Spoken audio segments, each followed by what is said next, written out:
Allez, ça y est, la vidéo est lancée. Bonjour à tous, Melchior, coach sportif et rééducateur sport santé. Alors aujourd'hui, je te retrouve pour une séance un peu spéciale. C'est la séance handstand. En fait, si je te renvoie à ma première vidéo, j'ai commencé par le street. Et en faisant du street, ce que j'ai développé, c'est l'amour pour des figures qui sont empruntées au cirque ou à la gymnastique et à la gymnastique, à la danse aussi, au break, etc. Et c'est ce qui fait la beauté justement du street, de la calisthenics, c'est que du coup ça s'inspire de plein de mouvements et de disciplines pour créer quelque chose. Et en fait, je me suis approprié ça, à adapter mon corps de manière à ce qu'il puisse réaliser justement certaines de ces figures-là. Mais le handstand, c'est quelque chose qui m'a pris des années à avoir et encore aujourd'hui, je ne le maîtrise pas complètement. Je vais positionner mes mains largeur d'épaule. Il y en a qui positionnent encore plus près, ils font comme ils veulent. Tu peux positionner plus large, bien entendu. J'aime bien positionner largeur d'épaule de manière à ce qu'il y ait une logique. Donc, ici, je suis vraiment aligné. Je vais chercher justement cet alignement. Je vais chercher à aligner mon bras avec mon épaule. Là, il n'est pas aligné. Ici, il est un petit peu plus. Voilà. Je vais rentrer ma tête et quand je vais positionner mes mains, je ne vais pas positionner mes mains à plat. Je vais faire comme un espèce de grip de hibou, comme des serres. Tu peux jouer sur, tu vois, juste des petites extensions, des petites poussées ici pour pouvoir optimiser ton équilibre. Allez, je vais te montrer maintenant comment est-ce que tu peux, même de chez toi, juste avec un mur, pouvoir travailler sur tes équilibres. Ce que je te conseille, c'est de te filmer pour pouvoir bien vérifier ta posture. Le but ici, c'est d'aller se mettre en position de handstand, sauf que on va avoir la chance d'avoir un mur qui va nous permettre de pouvoir soutenir nos pieds et nous permettre justement de maintenir et de ressentir l'équilibre. Ce qui est très important, c'est la même chose que lorsqu'on fait de la musculation. En fait, c'est d'habituer notre corps à se retrouver dans une position. C'est exactement ça. C'est habituer notre corps à subir un stress et qu'il enregistre ce stress, le mémorise et soit à l'aise au fur et à mesure. Et en fait, c'est ce qu'on appelle l'habitude. C'est l'adaptation, encore une fois, c'est l'adaptation anatomique à l'effort. Donc du coup, ici, l'adaptation anatomique à l'effort que l'on va essayer de créer, c'est que notre corps se retrouve à l'envers, chose qu'il n'a pas l'habitude de faire, et surtout qu'il se positionne de manière à chercher un équilibre. Ce qui va se passer, c'est que du coup, bien entendu, au début, tu vas être éloigné et au fur et à mesure, tu vas essayer de te rapprocher. Par contre, évite de trop t'éloigner du mur parce que du coup, tu vas te retrouver, tu ne seras pas aligné en fait avec ton corps parce que forcément, tes jambes vont être trop loin et du coup, ta colonne aura tendance à rentrer en hyper-extension. Donc du coup, au niveau de la distance, tu vas essayer de mettre à peu près une main, tu vois, une main de différence ici. Je vais venir me placer, hop, tac, voilà, je me suis placé. Là, je sens par exemple que je suis en train de cambrer un peu trop. Donc du coup, je vais rentrer mes viscères, rétroverser mon bassin, hop, sortir ma tête, ramener mes épaules entre mes oreilles ici, et je vais essayer de tenir.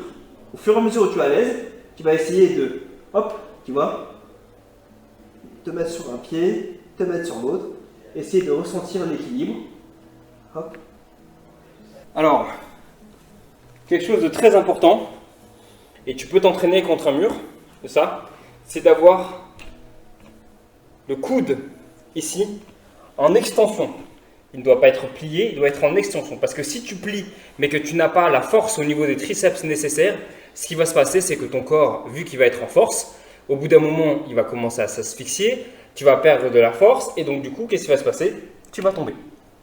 Donc pour éviter que ce genre de choses arrive, tu rentres en extension. Si tu as un lock, ici, si tu as un verrouillage articulaire ici, tu vas avoir la force qui va être transmise d'ici et remonter là sans créer d'arc de cercle qui va remonter ici et donc du coup ça va se jouer au niveau de l'épaule. C'est pour ça que il est important d'avoir justement un bon alignement ici, de manière à ce que la force puisse être continue, la pression puisse être continue, donc descendre ici, remonter ici, et que du coup, on puisse faire jouer l'équilibre à partir du dos, et non pas directement à partir des premières articulations, donc le coude ou l'épaule. C'est bien, c'est de considérer ça comme si c'était un verrouillage, tu vois. J'ai un verrouillage ici, et ça, je sais que ça ne bouge plus et que tout va se jouer à partir, voilà, au niveau du dos, au niveau des hanches, etc. Si j'arrive à maîtriser ça, je vais déjà être dans une meilleure posture pour aller chercher un bon équilibre. Donc tu vois, c'est quelque chose que je faisais beaucoup au début, c'est que j'étais très en force. C'est-à-dire que j'étais rarement en verrouillage ici. J'étais comme ça, toujours. Et du coup, ce qui se passait, c'est que bon, au bout d'un moment, je m'écrasais. Voilà. Donc, si vous ne voulez pas le faire en force et que vous n'avez pas la force nécessaire sur les triceps de pouvoir soutenir votre poids, on évite justement un angle, justement un déverrouillage articulaire au niveau du coude. Ok, autre chose aussi, ce qu'on va éviter de faire, c'est d'avoir un dos qui soit trop arqué. Donc, être en hyper cambrure.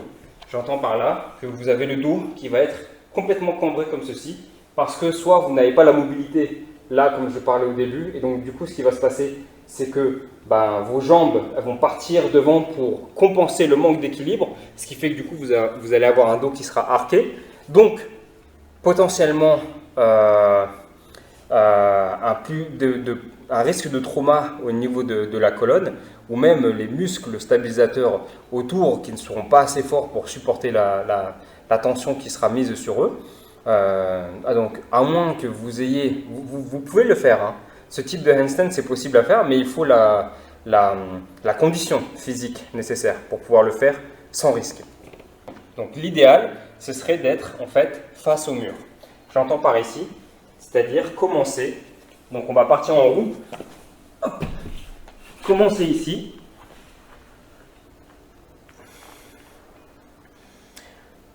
Donc là, c'est une position idéale pour pouvoir travailler ces handstands.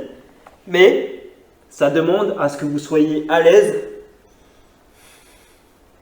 dans votre position et surtout d'éviter de partir de l'autre côté.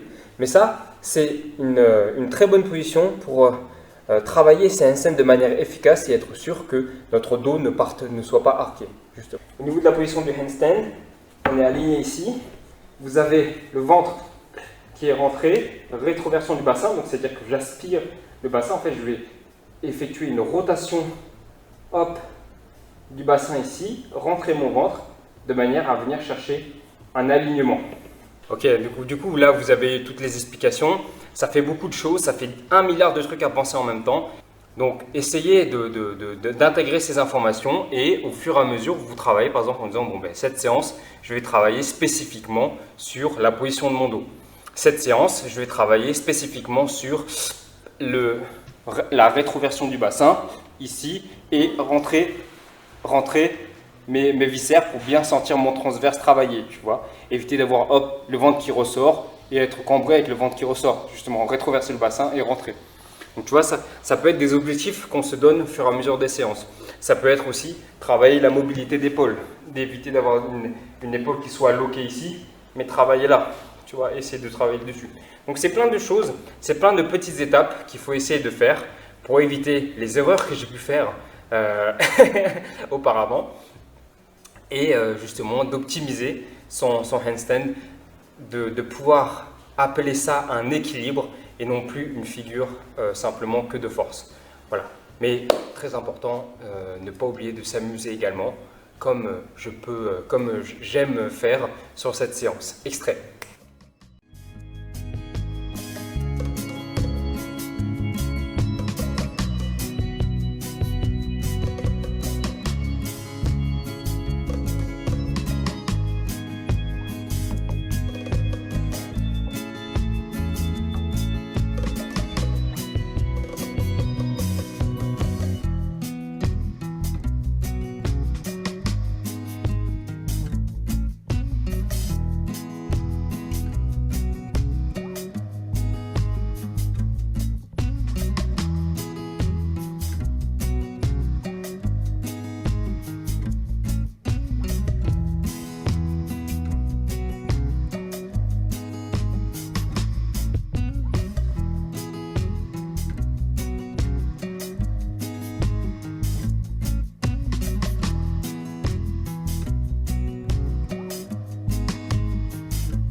Allez, j'espère que cette vidéo t'a plu. Je vais continuer encore un petit peu, je vais te laisser là. Si c'est le cas, n'hésite pas à liker, commenter, me suivre sur Instagram. Merci pour tous ceux qui ont fait des commentaires, qui m'ont fait des retours sur Instagram sur mes vidéos précédentes. C'est très appréciable. Et du coup, je te retrouve pour la prochaine vidéo. Je pense que ça sera une vidéo muscu. Dans ce type-là, la prochaine, ça sera sur comment est-ce que j'ai pu avoir mon drapeau et comment est-ce que je l'ai perfectionné. Voilà, allez, je te souhaite un bon entraînement. Ciao!